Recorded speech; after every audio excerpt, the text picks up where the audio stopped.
হুজুর এনে কি করবেন? এখানে মাটি কুবায়া টমেটো চারা লাগাবো। কি মাদ্রাসার জন্য না আপনাদের ব্যক্তিগত হুজুরের জন্য? মাদ্রাসার জন্য। যাই হোক, আলহামদুলিল্লাহ ভালো। তো প্রত্যেক দিনই কি এরকম খেদমত করে থাকেন? না না, প্রত্যেক দিন না, মাঝে মধ্যে সময় পাইলে। যাই হোক ভালো। আর মাশাল্লাহ, তো আপনার স্বাস্থ্য তো মাশাল্লাহ আগের থেকে অনেকটা বৃদ্ধি পাইছে। তো এই পরিশ্রমে আশা করি আপনার স্বাস্থ্যটাও অনেকটা উপকারে আসবো আর কি। হ্যাঁ, তো কৃষি নাকি তুমি? কৃষিকাজ করতে আমারই ভালো লাগে।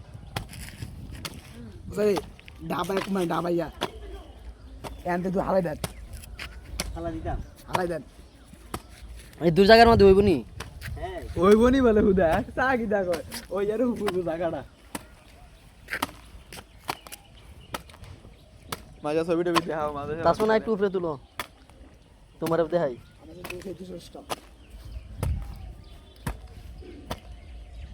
আচ্ছা যাই হোক, অনেক কষ্ট করতেছে।